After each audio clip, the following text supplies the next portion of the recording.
اذان یہ سے نہیں دلوائی، پھر کیا دینا تھا؟ آپ اذان دیں وہاں جا کے.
أشهد أن لا إله إلا الله وحده لا شريك له وأشهد أن محمدا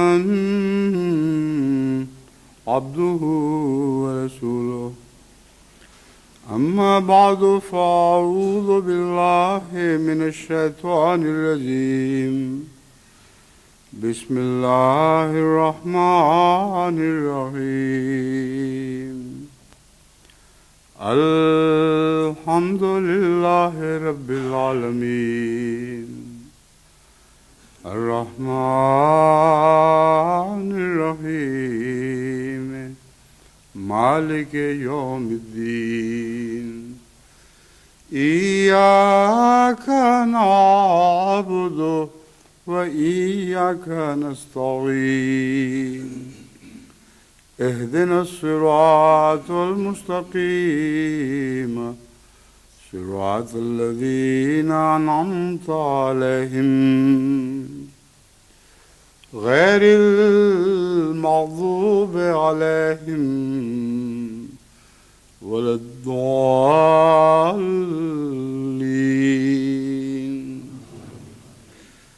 هذا بصائر للناس وهدى ورحمة وَهُدًى وَرَحْمَةٌ لِقَوْمٍ يُوقِنُونَ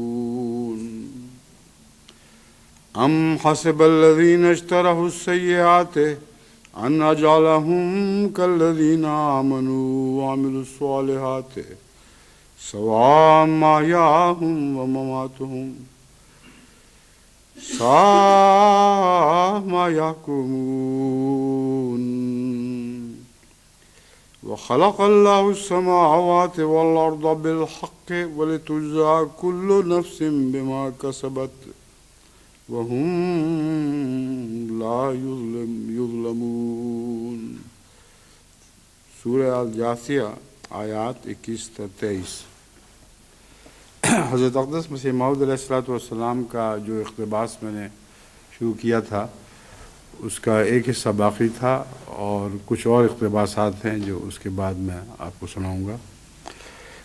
ان مضامین سے جو حضرت مسیح موعود علیہ السلام کے الفاظ میں آپ کے سامنے بیان کر رہا ہوں، ان آیات کا ایک بہت گہرا تعلق ہے۔ اس پہلی آیت میں تو یہ بیان ہوا ہے کہ ھذا بصائر للناس ھدی ورحمۃ،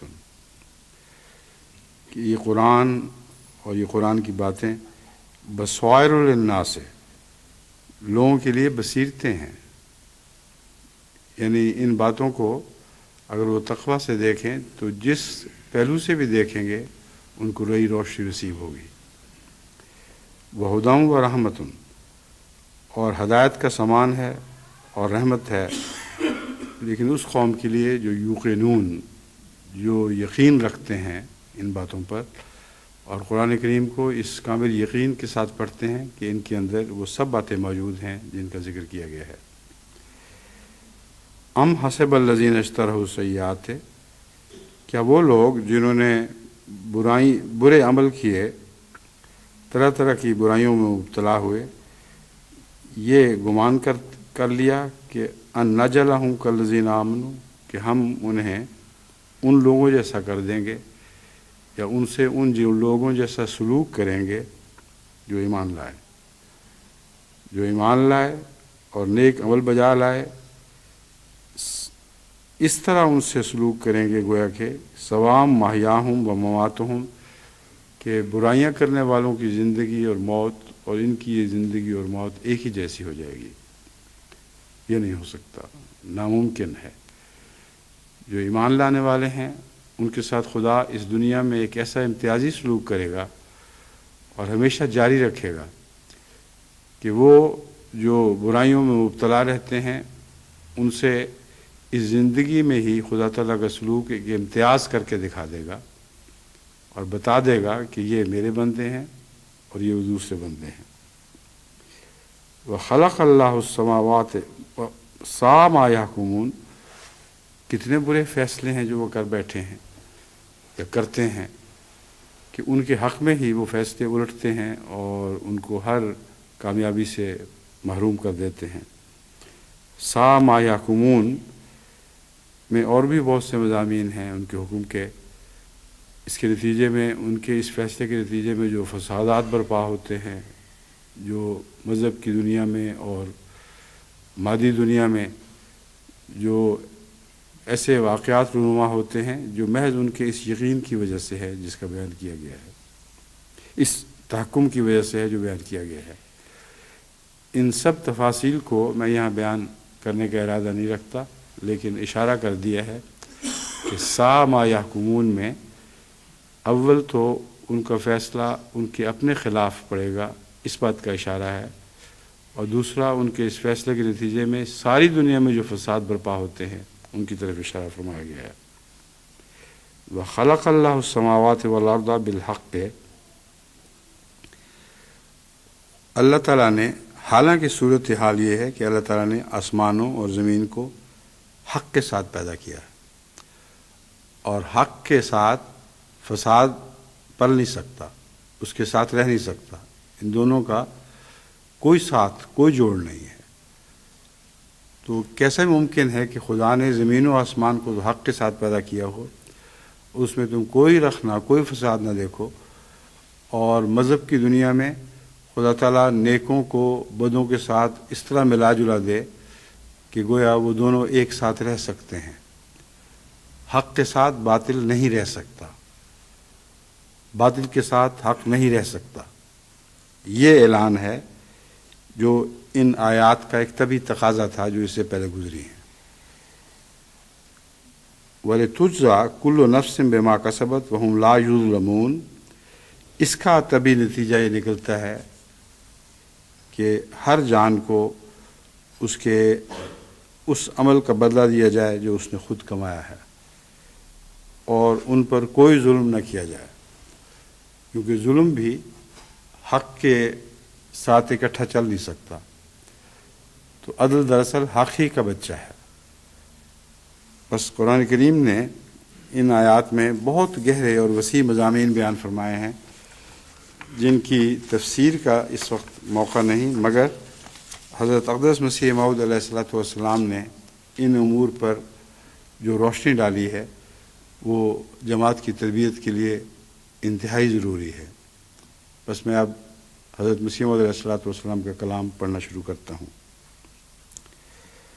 ہر ایک اپنے آرام پر اپنے بھائی کے آرام کو ترجیح دے وے. اللہ تعالیٰ سے ایک سچی صلح پیدا کر لو اور اس کی اطاعت میں واپس آ جاؤ. اللہ تعالیٰ کا غضب زمین پر نازل ہو رہا ہے اور اس سے بچنے والے وہی ہیں جو کامل طور پر اپنے سارے گناہوں سے توبہ کر کے اس کے حضور آ جاتے ہیں. بس یہ وہ لوگ جو برائیوں میں مبتلا ہیں اور وہ لوگ جو کلیتاً ان سے کنارہ کش کرتے ہیں، یہ وہی لوگ ہیں جن کے متعلق کنارہ کش کرنے والے لوگ جن کے متعلق مشورہ فرماتے ہیں کہ ان کی پہلی صفت، اگر تم یہ بننا چاہتے ہو تو پہلی صفت تو یہ ہے کہ اپنے آرام پر اپنے بھائی کے آرام کو ترجیح دو. اللہ تعالیٰ سے ایک سچی صلح پیدا کر لو. یہ اللہ تعالیٰ سے صلح کا تقاضا ہے کہ اپنے آرام پر اپنے بھائی کے آرام کو، اپنے بھائی کے آرام پر اپنے آرام کو بھائی کے آرام کو ترجیح دو. ویسے بظاہر تو ان دونوں کا جوڑ نظر نہیں آتا کہ اگر تم یہ گروہ بننا چاہتے ہو تو اپنے آرام پر اپنے بھائی کے آرام کو ترجیح دو. مگر اگر اللہ یہ چاہتا ہو کہ تم ساری دنیا کے آرام کو اپنے آرام پر ترجیح دو تو جب تک بھائی سے اس سفر کا آغاز نہیں ہوگا یہ سفر جاری ہو ہی نہیں سکتا. بس مسیح موعود علیہ الصلوۃ والسلام کا کلام بہت ہی گہرا ہے اور اس کے عرفان کو سمجھنے کے لیے یہ مقامات ہیں جہاں دو فقرے بظاہر بے جوڑ دکھائی دیتے ہیں اور لوگ اسی طرح بغیر ان کو حل کیے آگے گزر جاتے ہیں. حالانکہ وہ مقامات ہیں جہاں حضرت مسیح موعود علیہ الصلوۃ والسلام کے عرفان کو گہرائی میں اتر کر سمجھا جا سکتا ہے. بس یہ مراد ہے کہ تم تو دنیا میں اس لیے نکالے گئے ہو اللہ کی خاطر کہ سب دنیا کے آرام کی خاطر اپنے آرام کو خطرے میں ڈال دو یا دنیا کے آرام کو ترجیح دو اور اپنے آرام کو ترک کر دو.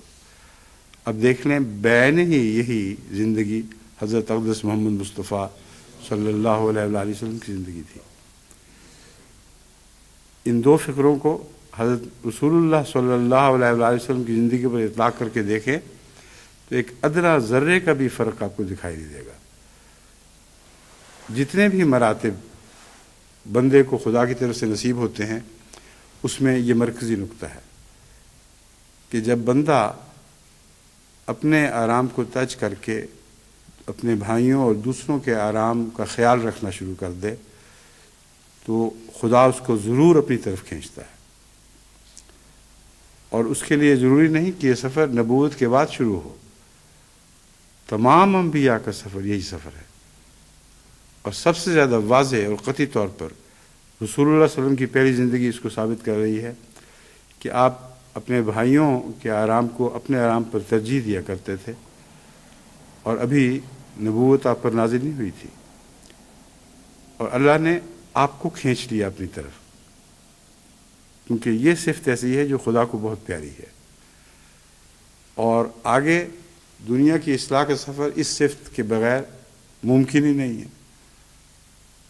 جو اس صفت سے محروم ہے وہ نبوت اور نبوت کی غلامی کی صفات سے محروم ہے۔ بس ضروری ہے کہ آپ ان باتوں کو سمجھیں، اور وہ لوگ جو اس طرح السیئات ہیں، جنہوں نے برائیاں گھڑ رکھی ہیں، ان سے الگ وہ بن جائیں جن کے متعلق اللہ تعالیٰ فرماتا ہے کہ وہ ایمان رکھنے والے لوگ ہیں اور عمل الصالحات ہیں، نیک اعمال کرنے والے ہیں۔ ان دونوں کے ساتھ ایک معاملہ نہیں ہوگا، نہ ایک معاملہ ان کے ساتھ ہونا ممکن ہے۔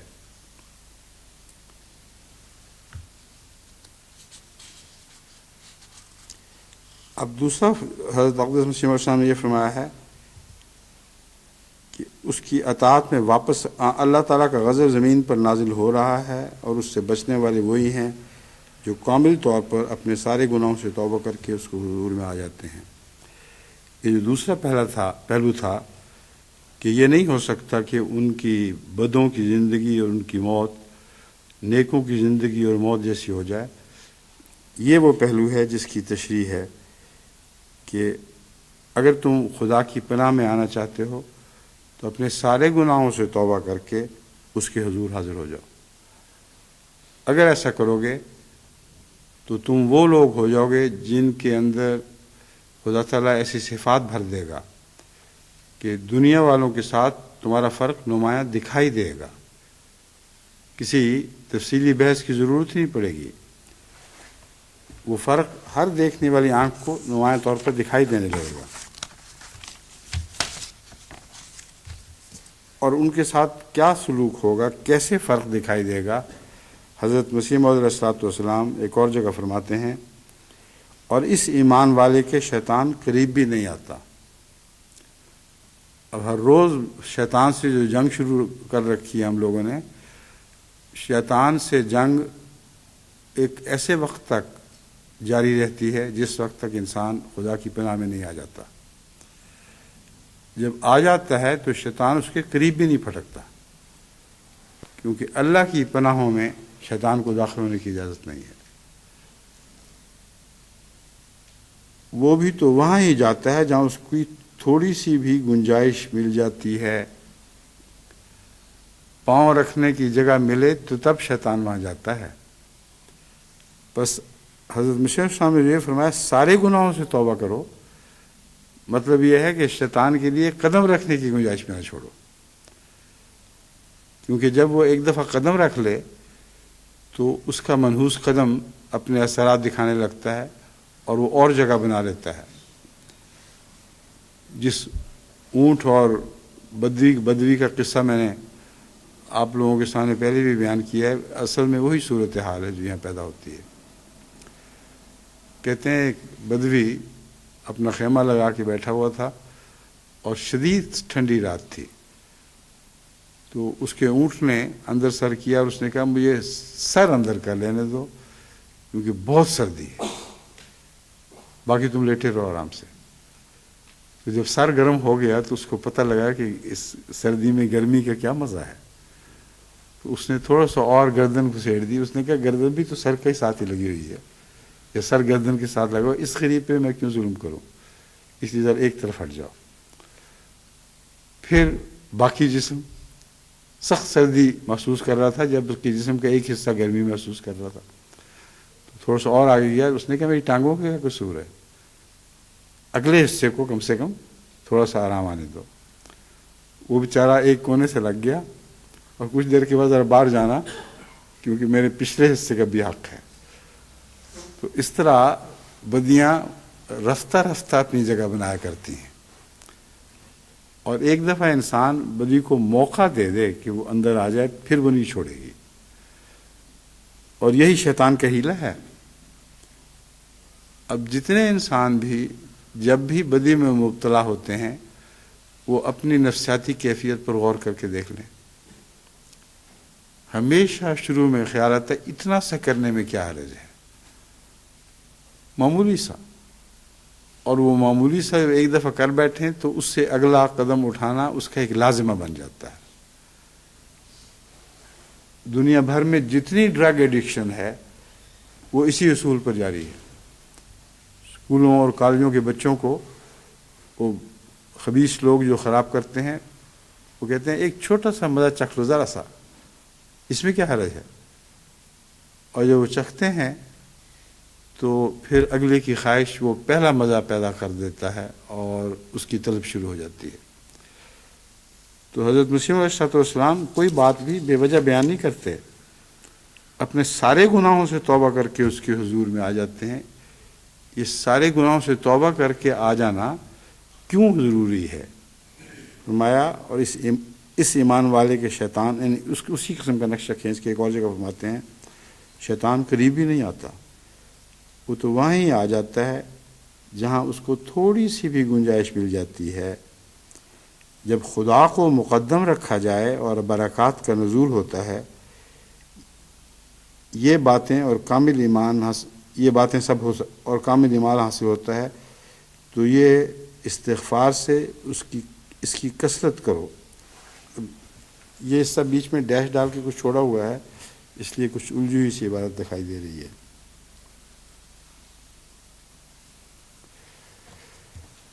وہ بات ختم، جہاں اس کو تھوڑی سی گنجائش ہوتی ہے وہاں مقدم رکھتا ہے۔ اب یہ نیا فقرہ ہے، جب خدا کو مقدم رکھا جائے تو برکات کا نزول ہوتا ہے۔ اللہ تعالیٰ اپنی طرف سے غیر معمولی برکات نازل فرماتا ہے۔ یہ سب باتیں جو بیچ میں حضرت مشاہ نے مزید لکھی ہوئی ہیں، جو ڈاٹ ڈاٹ ڈاٹ ڈال کے لمبی عمارت کو چھوٹا کرنے کی کوشش کی گئی ہے، یہ ساری نیکیاں حاصل ہوتی ہیں۔ یہ باتیں اور کامل ایمان حاصل ہوتا ہے۔ توبہ استغفار سے اس کی کثرت کرو، اور ربنا ظلمنا انفسنا وان لم تغفر لنا وترحمنا لنکونن من الخاسرین پڑھا کرو اور اس کی کثرت کرو۔ اور یہ ایک بہت ہی اہم نقطہ ہے جس کا آغاز آدم سے ہوا ہے، اور جیسا کہ میں حضرت اقدس مسیح موعود علیہ السلام کی ایک اور عبارت پڑھ کے سناؤں گا، یہ دعا ہر گناہ گار اور گناہوں سے گھرے ہوئے اور ملوث انسانوں کے لیے انتہائی ضروری ہے، کیونکہ یہ جو فرمایا کہ سب قسم کے گناہوں سے توبہ کر کے اس کے حضور حاضر ہو جاؤ، یہ اس دعا کے بغیر ممکن نہیں۔ اور شیطان سے جو جنگ شروع ہے اس کا علاج یہی دعا ہے، اور یہ وہ دعا ہے جو اس جنگ کے آغاز پر اللہ تعالیٰ نے آدم کو خود سکھائی۔ تو نہ صرف حضرت مسیح علیہ السلام رستوں کی طرف اشارہ کرتے ہیں، بلکہ وہ سارے رموز بتاتے ہیں جن رموز کی وجہ سے ان رستوں پر چلنا ممکن ہو سکتا ہے۔ ایک ذرہ بھی ہماری ضرورت کا آپ نے باقی نہیں چھوڑا۔ اس کو امام وقت کہتے ہیں۔ یہ وہ امام ہے جسے خدا خود بناتا ہے اور خود قدم قدم پر اس کی رہنمائی فرماتا ہے۔ چنانچہ اس کے بعد اس دعا کی طرف اشارہ کرنے کے بعد حضرت مسیح صلی اللہ علیہ وسلم فرماتے ہیں، تم یاد رکھو کہ اگر اللہ تعالیٰ کے فرمان میں تم اپنے تئیں لگاؤ گے اور اس کے دین کی حمایت میں سائی ہو جاؤ گے تو خدا تمام رکاوٹوں کو دور کر دے گا اور تم کامیاب ہو جاؤ گے۔ کیا تم نے نہیں دیکھا کہ کسان عمدہ پودوں کی خاطر کھیت میں سے ناکارہ چیزوں کو اکھاڑ کر پھینک دیتا ہے؟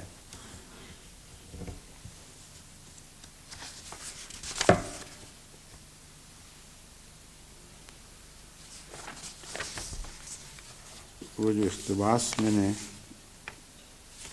چن کر رکھا ہوا تھا وہ کہیں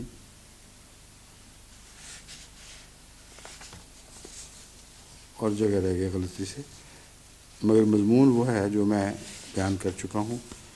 یہ حضرت مسیح علیہ السلام نے شیطان کی جنگ کا آغاز آدم سے شروع کیا ہے، جیسا کہ واقعتاً اسی وقت ہوا، اور فرمایا کہ آدم کو اس دعا کے ذریعے فتح نصیب ہوئی ہے، اور یہ دعا وہ ہے جو اللہ تعالیٰ نے خود آدم کو سکھائی تھی۔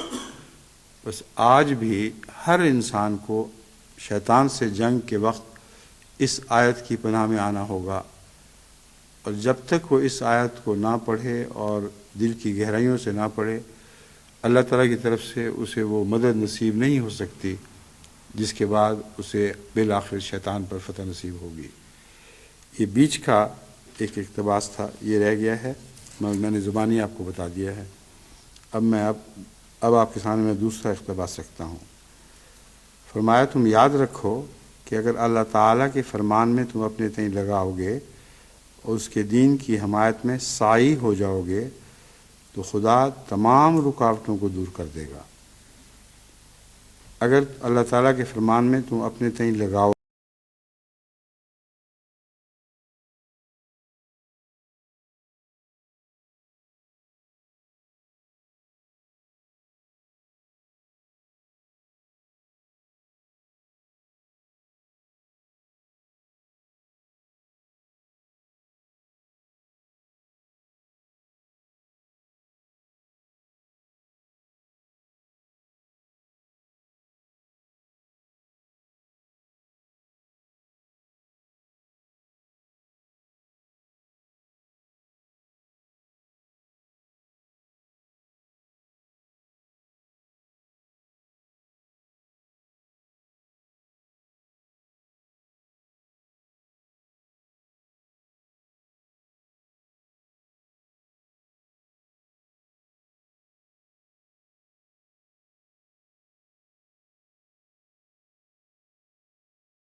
ڈال دے۔ تو ایسا ہی تم بھی یاد رکھو، اگر تم اللہ تعالیٰ کے حضور میں صادق ٹھہرو گے تو کسی کی مخالفت تمہیں تکلیف نہ دے گی۔ اللہ تعالیٰ کے حضور میں صادق ٹھہرو گے، اس کے لیے صدق کی وہی ابتدائی شرط ہے جو میں بیان کر چکا ہوں، آخری شرط نہیں کہ جب تک تم صدیق نہیں بنو گے اس وقت تک خدا تمہاری پرواہ نہیں کرے گا۔ اللہ کے نزدیک تمہارا مواد سچا ہو، تمہارے کی دل کی گہرائی میں سچائی موجود ہو۔ اگر یہ ہوگا تو کسی کی مخالفت تمہیں تکلیف نہ دے گی، پر اگر تم اپنی حالتوں کو درست نہ کرو اور اللہ تعالیٰ سے فرمانبرداری کا ایک سچا عہد نہ باندھو تو پھر اللہ تعالیٰ کو کسی کی پرواہ نہیں۔ ہزاروں بھیڑیں اور بکریاں روز ذبح ہوتی ہیں پر ان پر کوئی رحم نہیں کرتا۔ اگر ایک آدمی مارا جاوے تو کتنی باس پرس ہوتی ہے۔ اب ساری دنیا میں یہی ہو رہا ہے، لیکن بدنصیبی سے اب بھیڑوں اور بکریوں کے ذبح ہونے کا مضمون بہت آگے بڑھ چکا ہے۔ آج کا زمانہ ایسا ہے کہ انسان بھیڑوں بکریوں کی طرح ذبح ہو رہا ہے اور کسی کو کوئی پرواہ نہیں۔ تو یہ حالت جو مسیح صلی اللہ علیہ وسلم نے بیان فرمائی ہے، یہ اس وقت کی حالت ہے جب انسانوں میں کچھ نیکی موجود تھی، کچھ بھلائی تھی، لیکن اب تو معاملہ حد سے آگے گزر چکا ہے، پانی سر سے اوپر نکل گیا ہے۔ یہ یاد رکھیں کہ اگر ہم ابتدا میں اپنی نیکیوں کی حفاظت کی طرف توجہ نہیں کریں گے اور بدیوں کی پرواہ نہیں کریں گے تو اس طرح یہ بدیوں کے سیلاب آگے بڑھتا ہوا ہماری حد سے آگے نکل جائے گا۔ اس کو سمجھانا اس لیے ضروری ہے کہ دنیا کی اصلاح ہمارے سپرد فرمائی گئی ہے۔ اب جو ہم دنیا کی حالت دیکھ رہے ہیں وہ بہت زیادہ خطرناک ہے اس وقت سے جس وقت حضرت مسیح علیہ الصلوۃ والسلام نے یہ تحریر لکھی۔ اب بعض دفعہ یہ تو ہوتا ہے کہ ایک بھیڑ کی ذبح ہونے پر لوگوں کو فکر ہوتی ہے کہ یہ اچھی بھیڑ تھی، اس کو کیوں ذبح کر دیا گیا، لیکن انسانوں کے ذبح ہونے پر کوئی فکر نہیں۔ لاکھوں کروڑوں انسان ہیں ساری دنیا میں جو ناحق مارے جا رہے ہیں اور انسان کو ان کی کوئی پرواہ نہیں، تو وہ خدا ان کی پرواہ کیسے کرے گا جو خدا کے بندوں کی پرواہ نہیں کرتے؟ بس خدا کے ان سب بندوں کی جو ساری دنیا میں پھیلے پڑے ہیں پرواہ کرنے کا مضمون آپ کو سمجھ آنا چاہیے۔ اگر آپ آرام سے زندگی بسر کر رہے ہیں اور اپنے گرد و پیش نظر نہیں ڈال رہے اور نہیں پہچان رہے کہ ان خدا کے بندوں پر کیا کیا ظلم ہو رہے ہیں، تو پھر حضرت مسیح علیہ الصلوۃ والسلام نے جو خوشخبریاں عطا فرمائی ہیں وہ آپ کو نصیب نہیں ہوں گی۔ اور لازم ہے کہ ہم ضرور سمجھیں اس مضمون، کیونکہ ہمارے سوا اور کوئی نہیں ہے جس نے اس دنیا کی تقدیر بدلنی ہے۔ اگر ہم نہیں سمجھیں گے تو پھر کون سمجھے گا؟ بس آپ لوگ اس ارجنسی کا احساس کر کے جو میں نے کھول کر آپ کے سامنے بیان کر دی ہے، خدا تعالیٰ کی خدمت میں حاضر ہوں اور یہ عرض کریں کہ اے خدا، یہ معاملہ تو ہماری حد سے بہت آگے نکل چکا ہے۔ اول ہم کمزور اور اس لائق نہیں کہ دنیا کی اصلاح کر سکیں۔ تیرے گزشتہ انبیاء اور پیارے بندوں میں تو نے ایسی خوبیاں رکھ دی تھیں کہ وہ دنیا کا احساس بھی رکھتے تھے اور کمزوریوں کو دور کرنے کی صلاحیتیں بھی رکھتے تھے۔ ہمارا حال تو یہ ہے کہ خود اپنی کمزوریاں دور کرنے کی صلاحیتیں نہیں ہیں۔ ہمیشہ کوشش کرتے ہیں، ہمیشہ سوچتے ہیں اور پھر روز اول پھر وہیں کے وہیں پاتے ہیں۔ نہ دل بدلتا ہے، نہ ماحول بدلتا ہے، نہ اپنے خاندان سے سلوک بدلتا ہے، نہ غیروں سے اپنا سلوک بدلتا ہے۔ کس مصیبت میں مبتلا ہو گئے ہیں؟ اور اوپر سے وہ جن کی اصلاح ضروری تھی، جن کی اصلاح ہم نے کرنی تھی، وہ بد سے بدتر ہوتے چلے جا رہے ہیں۔ بس ہمارے مسائل بڑھ رہے ہیں، یہ احساس پیدا کرنا لازم ہے۔ فرمایا سو اگر تم اپنے آپ کو درندوں کی مانند بیکار اور لاپرواہ بناؤ گے، جیسے درندوں کو کوئی رحم نہیں، ان کی بلا سے ارد گرد دوسرے جانوروں پر ظلم ہو رہے ہیں یا ان کی نسلیں مٹائی جا رہی ہیں، ان کو کوئی فرق نہیں پڑتا۔ فرمایا اگر تم درندوں کی مانند بیکار اور لاپرواہ ہو جاؤ گے، تو یہ لفظ درندوں کا، اس لفظ درندوں کا استعمال مسلم نے فرمایا ہے، یہ میں نے نہیں کہا۔ بس یہ بات جو میں نے آپ کو کہا، آپ سے سامنے پیش کی ہے کہ یہ بہت ہی خطرناک غلطی ہے کہ ہمیں گرد و پیش کا احساس نہ ہو۔ مسیح علیہ السلام فرماتے ہیں یہ درندوں کی صفت ہے۔ اگر تم اپنے آپ کو درندوں کی مانند بیکار اور لاپرواہ بناؤ گے تو تمہارا بھی ایسا ہی حال ہوگا۔ چاہیے کہ تم خدا کے عزیزوں میں شامل ہو جاؤ، اور عزیزوں میں شامل ہونے کا جو رستہ پہلے بیان فرمایا جا چکا ہے، وہ رستہ اختیار کرنا اور وہ سفر شروع کرنا ضروری ہے، تاکہ کسی وبا کو یا آفت کو تم پر ہاتھ ڈالنے کی جرت نہ ہو سکے۔ اب وبا کے ساتھ یا آفات کے ساتھ وباؤں کا بھی ذکر ہے۔ اب کسی وبا یا آفت کو تم پر ہاتھ ڈالنے کی جرت نہ ہو سکے، یہ ایک ایسا مضمون ہے جس کو جماعت کے مخلصین بندوں کے حالات پر غور کرنے سے سمجھ آ جاتی ہے۔ میں نے دیکھا ہے خدا کے ایسے بندے جو دن رات خدمت میں مصروف ہیں، ان کو وہ آفات نہیں چھوتی جو ان کے ساتھ رہنے والوں کو چھوتی ہیں۔ بہت سے کثرت سے ایسے گواہ جماعت میں موجود ہیں کہ انہوں نے پرواہ نہیں کی کہ کیا گزرے گی، ان پر کیا گزرے گی، ان کے بچوں پر کیا گزرے گی۔ دینی ضروریات کو انہوں نے اہمیت دی، اور اللہ تعالیٰ نے ان کو بھی سنبھالا، ان کے بچوں کو بھی سنبھالا۔ ایسے واقعات بھی آپ کی نظر میں ہوں گے کہ گویا وہ نہیں سنبھالے گئے اور ان پر آفات نے حملہ کر دیا، مگر دلوں کا حال صرف اللہ جانتا ہے کیوں آفات نے حملہ کیا، یہ اس کا علم صرف اللہ تعالیٰ کو ہے۔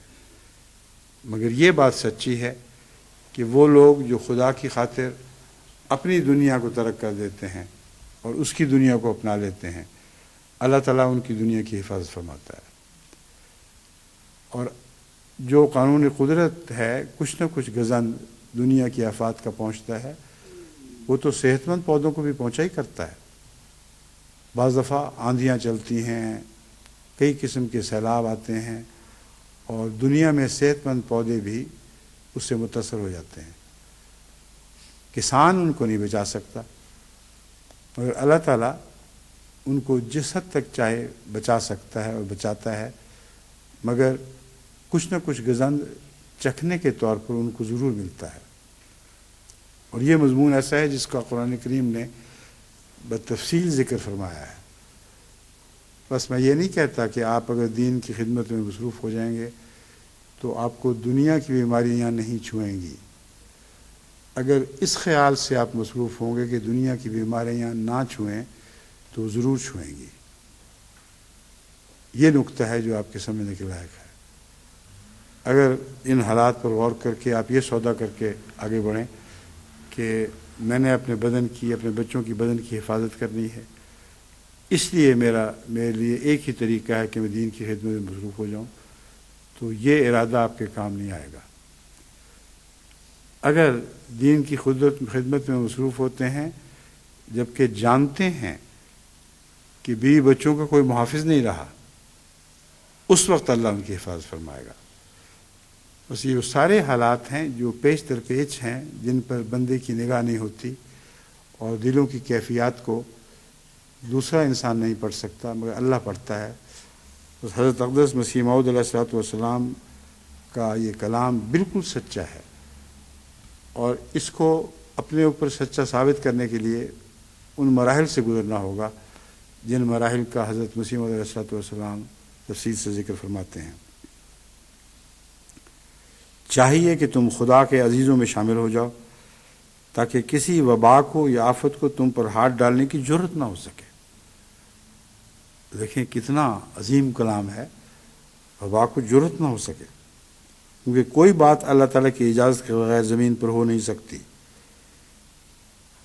اس خدا کی حفاظت میں آنے کا ایک طبی نتیجہ ہے جو تمہارے دل میں نکلنا چاہیے، تمہارے دل میں پیدا ہونا چاہیے اور تمہاری بود و باشت میں دکھائی دینا چاہیے۔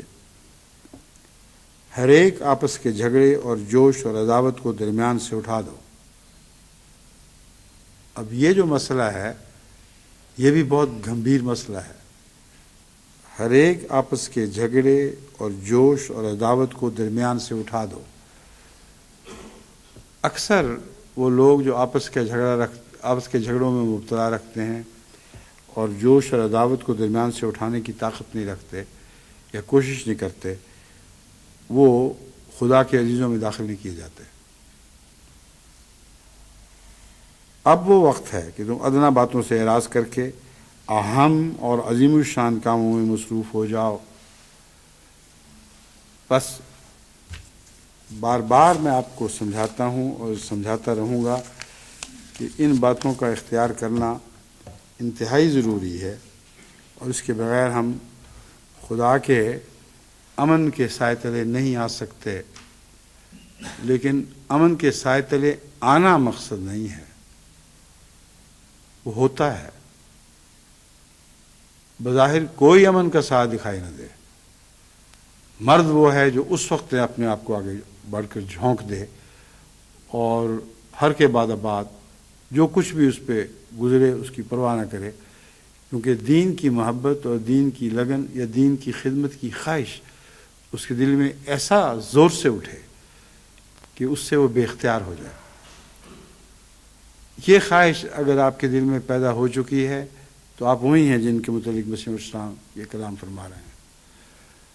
اگر ابھی تک یہ خواہش اس زور سے نہیں اٹھی، جیسے ایک شعلہ ہو جو رفتہ رفتہ ایک آگ لگا دے، اس وقت تک یہ تمام باتیں ایسی ہیں جو ان کو آپ سن کے سمجھ تو سکتے ہیں مگر فائدہ نہیں اٹھا سکتے۔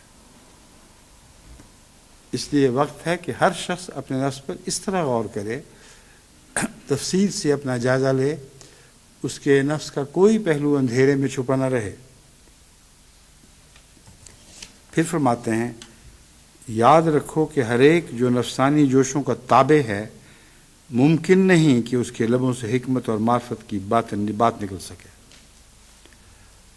حضرت مسیح موعود علیہ السلام نے جو حکمت اور معرفت کی باتیں فرمائیں، ساتھ یہ بھی خوشخبری دی کہ میرے غلاموں میں سے بہت ایسے ہوں گے جن کو حکمت اور معرفت کی باتیں ایسی سمجھائی جائیں گی کہ وہ بڑے بڑے دنیا کے عالموں کے منہ بند کر دیں گے۔ کئی لوگ مجھے خط لکھتے ہیں کہ ہمارے لیے یہ دعا کریں۔ میں کیسے دعا کروں جبکہ وہ رستہ جو مسیح موعود نے بیان فرمایا اس کو وہ اختیار نہیں کر رہا ہے۔ وہ رخ رکھتے ہیں مشرق کا اور مجھ سے دعا چاہتے ہیں کہ میں ان کو یہ دعا کروں کہ وہ مغرب کے ممالک میں پہنچا دیں ان کو۔ جس طرف کا رخ ہوگا اسی طرف جائیں گے۔ بس رخ کا تعین ضروری ہے۔ فرمایا جو نفسانی جوشوں کے تابع ہے، ممکن نہیں کہ اس کے لبوں سے حکمت اور معرفت کی بات نکل سکے۔ بڑی حکمت، ایسی حکمت جو بڑے بڑے عالموں اور حکیموں پر غالب آ جائے، وہ تو دور کا معاملہ ہے۔ نفسانی جوشوں میں مبتلا رہتے ہوئے یہ خواہش کہ ہم بہت عظیم الشان انسان بن جائیں، یہ ہو ہی نہیں سکتا۔ اس کی وجہ یہ ہے کہ ان کو یہ علم نہیں کہ عظیم الشان انسان بننے کی خواہش ہی ان کا اندرونہ ننگا کر رہی ہے۔ ڈاکٹر سلام نے اس خواہش کے ساتھ سفر نہیں شروع کیا تھا کہ میں عظیم الشان انسان بن جاؤں، بلکہ جب عظیم الشان انسان بنے تو ہمیشہ انکساری کی طرف مائل رہے، اور ہمیشہ یہ خیال رہا کہ میں اپنی ذات میں کچھ بھی نہیں۔ ان کی کہانی یہ تھی کہ انہوں نے اپنے بزرگ خدا رسیدہ والد کی دعائیں دیکھی تھیں اور انہی دعاؤں کے سہارے ہر قدم آگے بڑھایا ہے، اور کہیں بھی اپنے نفس کی بڑائی کو اپنی عظمتوں یا ان عرفان کی باتوں کا ذمہ دار نہیں ٹھہرایا۔ یہ ایک چھوٹی سی مثال ہے، لیکن وہ لوگ جو یہ لکھتے ہیں کہ ہمیں سلام بنا دے اللہ تعالیٰ، ان کو کبھی خیال نہیں آیا کہ یہ خواہش ہی ان کی نفسانیت کی طرف اشارہ کر رہی ہے۔ اس سے کیا غرض کہ کیا ہو جائیں؟ دعا یہ ہونی چاہیے کہ خدا ہمیں اپنا بنا دے، اور جب ہم خدا کے بنیں گے تو پھر انی لما انزلت الی من خیر فقیر کا مضمون شروع ہو جاتا ہے، پھر اس پر چھوڑ دو۔ تمہاری کون کون سی صلاحیتوں کو مزید اجاگر کرنا ضروری ہے، اور تمہاری صلاحیتوں کی حدود تک ان کا پہنچانا ضروری ہے، یہ فیصلہ اللہ کرے گا۔ اور جن پودوں کی وہ حفاظت فرماتا ہے، یہ وجہ ہے کہ ان کی حفاظت فرماتا ہے کہ اس کے بغیر وہ پودے اپنی تمام تر صلاحیت تک نہیں پہنچ سکتے۔ اللہ کا ہاتھ ہے جو ان کو غیر سے بچاتا ہے، اور ایسا ماحول، ایسا پاکیزہ ماحول پیدا فرماتا ہے کہ وہ پودے اپنی نشو و نما کی انتہا تک پہنچ سکیں۔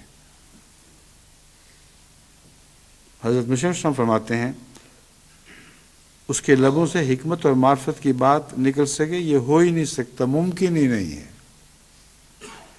بلکہ ہر ایک قول اس کا فساد کے کیڑوں کا انڈا ہوتا ہے۔ جس کا نفس اس پر غالب ہو، اس کے انڈوں سے کیڑے نکلتے ہیں، اور وہ فساد کے کیڑے ہوتے ہیں۔ بس جو اپنے نفس کے جوشوں سے مغلوب ہو جائے، اس کے گھر میں دیکھیں فساد ہی ہوگا، اس کے ماحول میں فساد ہوگا، اس کے تعلقات میں فساد ہوگا۔ بس انڈوں سے ایک چوزا نہیں نکلتا، فرمایا کیڑوں سے بھرے ہوئے انڈے ہوتے ہیں، جو وہ پھوٹتے ہیں تو وہ کیڑے ہر طرف پھیل جاتے ہیں۔ بس اگر تم روح القدس کی تعلیم سے بولنا چاہتے ہو،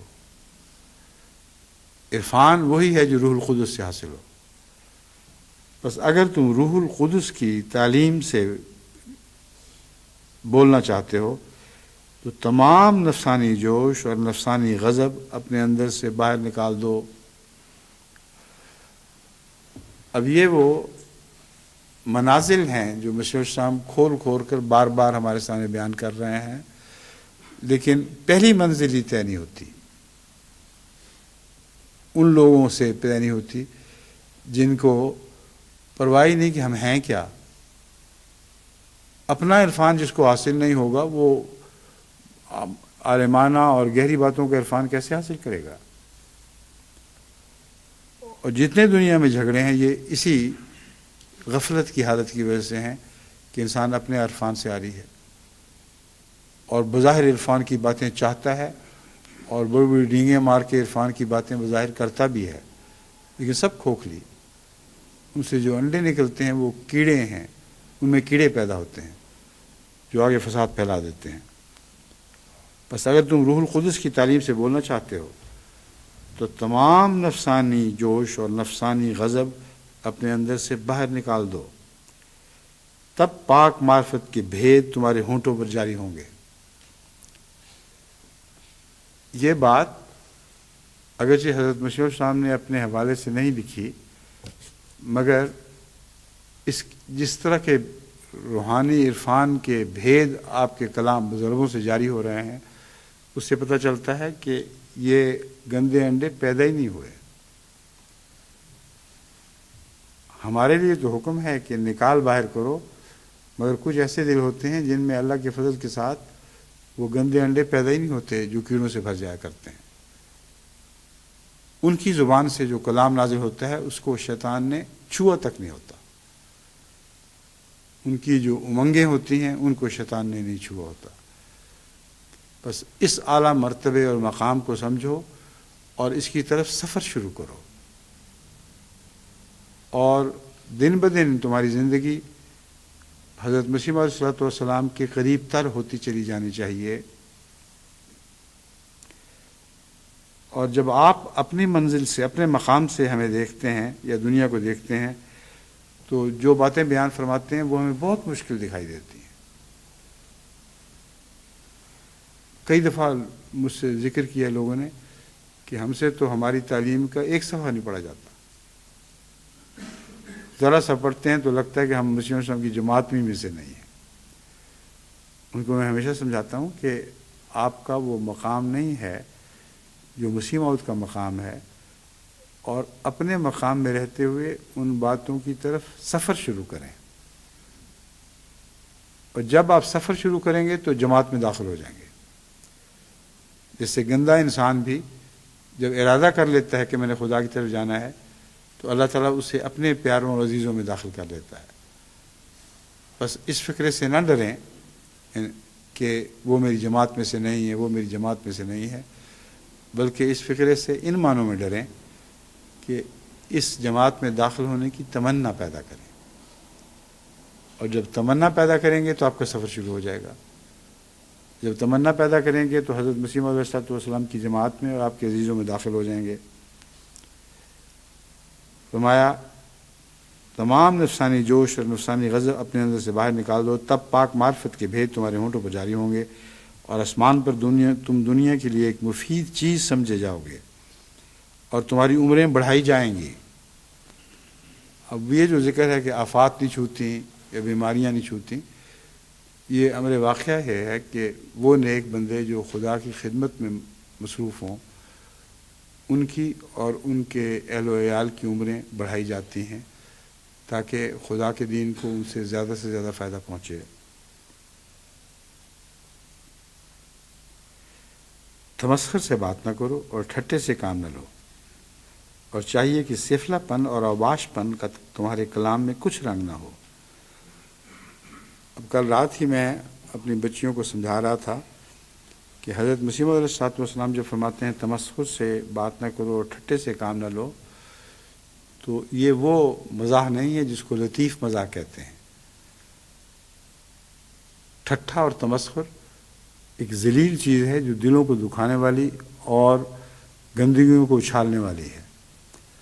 اس سے ورے جو مزاح کا لطیف ذوق ہے، میں نے بعض عبارتوں سے ان کو دکھایا، ثابت کیا کہ اتنا لطیف ذوق جو مسیح موعود علیہ السلام کو مزاح کا تھا، اس کے پاسنگ کو بھی بعض بظاہر مذاقیہ لوگ پہنچ نہیں سکتے. ان کے مذاق میں گندگی اور سفلا پن ہوتا ہے اور طبیعت منغص ہو جاتی ہے ان کے مذاق سے. لیکن مسیح موعود علیہ السلام کا مزاح اور آپ کا ذوق اتنا لطیف ہے کہ انسان حیران رہ جاتا ہے. اور اس مذاق کو آپ نے مد مقابل دشمن پر بھی استعمال فرمایا، اور اس کا نیچا دکھانا مقصد نہیں تھا، اسلام کا اونچا دکھانا مقصد تھا. بس بعض دفعہ مزاح میں کسی کو نیچا بھی دکھایا جاتا ہے، مگر ہرگز مراد یہ نہیں ہوتی کہ اس کو نیچا دکھایا جائے. مراد یہ ہوتی ہے کہ وہ مانتا نہیں اسلام کی برتری، تو تب اس کو دکھایا جائے کہ اسلام ہی برتر ہے اور تم اس لائق نہیں ہو کہ اسلام کو نیچا دکھا سکو. بس مرلی دھر کے ساتھ مناظرے میں حضرت مسیح السلام نے یہی حربہ استعمال کیا، اور آخری بات یہ فرمائی ایک کہاوت کے طور پر کہ آپ سے مناظرے سے پہلے آپ کے متعلق بہت خیال تھا کہ آپ حکمت کی باتیں وہ سمجھیں گے اور جو کچھ میں عرض کر رہا ہوں اسلام کی خوبیاں آپ کے دماغ میں گھس جائیں گی، لیکن نہیں ہو سکا. اتنا وقت ضائع ہوا لیکن آپ کی سمجھ میں کچھ نہ آیا. فرمایا آپ کی مثال تو اس جیسے انسان کی سی ہے جس کو اپنے گاؤں میں بہت شہرت حاصل تھی کہ بڑا حکیم اور بہت قابل انسان ہے. دور دور سے لوگ اس کی زیارت کو آتے تھے اور اس کی خدمت میں چیز تحفے پیش کرتے تھے، اور وہ خاموشی میں ڈوبا ہوا تھا. اس نے یہ جانا، یعنی اس کے دل نے یہ فیصلہ کیا کہ میں خاموش ہی رہوں تو بہتر ہے، کیونکہ جب میں نے لب کھولے کوئی بے وقوفی کی بات نکل جائے گی. تو وہ خاموشی کے عالم میں بہت بڑا بزرگ بن گیا. دور دور سے لوگ اس کے زیارت کو آنے لگے اور تحائف سے اس کے گھر بھر گئے. آخر ایک دن اسے صبر نہ ہوا. اس نے کہا اے میرے پیارو عزیزو جو دور دور سے آتے ہو، مجھے اتنی عزت دے رہے ہو، میرا بھی تو فرض ہے کہ میں کچھ بولوں اور کچھ نصیحت کروں. سب ہمہ گوش ہو گئے، اور جب اس نے نصیحت کے لیے لب کھولے تو بیشتر اس کے کہ وہ نصیحتیں ختم ہوتی، سارے اس کو چھوڑ کر بھاگ گئے. ایک بھی نہیں رہا جو اس کے ارد گرد اس کی غلامی کا دم بھرتا، اور وہ پہلے کی طرح اکیلا رہ گیا، بلکہ پہلے سے ذلیل حالت میں رہ گیا. تو فرمایا کہ اگر مجھے پتہ ہوتا کہ تم لب کھولو گے تو اسلام کے خلاف ایسی باتیں کرو گے تو میں تم سے کبھی مناظرہ نہ کرتا. اب اصل روح اسلام ہے، اس شخص کو ذلیل کرنا مقصود نہیں، مگر چونکہ وہ مسلسل اسلام کے خلاف بکواس کیے چلا جا رہا تھا، اس لیے دنیا کو دکھانے کے لیے کہ اس کی بکواس میں ذرہ بھی اہمیت نہیں، ایک دیوانہ ہے، اس لائق ہی نہیں ہے کہ اس کی باتوں کو غور سے سنا جائے، اپنے انتہائی لطیف مزاح کے ذریعے اسلام کی فتح ثابت فرما دی. اب کوئی کہہ سکتا ہے کہ حضرت مسیح اسلام ٹھٹھے یا تمسخر میں مبتلا ہوئے، نہایت بیوقوف ہوگا جو یہ سمجھے. تمام ایسے مواقع جہاں مسیح موعود علیہ السلام نے مزاح سے کام لیا ہے ان کا جائزہ لیں تو آپ کی عقل اور آپ کا دل روشن ہو جائیں گے. مزاح ایک بہت ہی اعلیٰ صفت ہے، اور جس لطافت سے مسیح موعود علیہ السلام نے اس مزاح کو استعمال فرمایا ہے، دنیا کے بڑے بڑے لطیفہ گو بھی آپ کی پسند کو بھی نہیں پہنچتے. بس ٹھٹھے اور تمسخر سے بات نہ کرو کا یہ مطلب ہے. اب چونکہ وقت ختم ہو گیا ہے اس لیے آپ سنبھال لیں، یہاں سے آگے پھر آئندہ کلام کریں گے.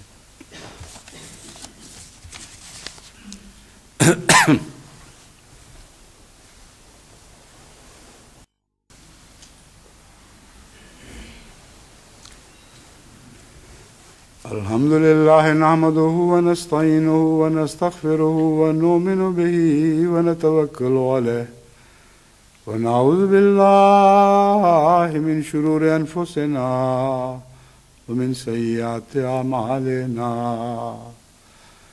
من يهده الله فلا مضل له ومن يضلله فلا هادي له.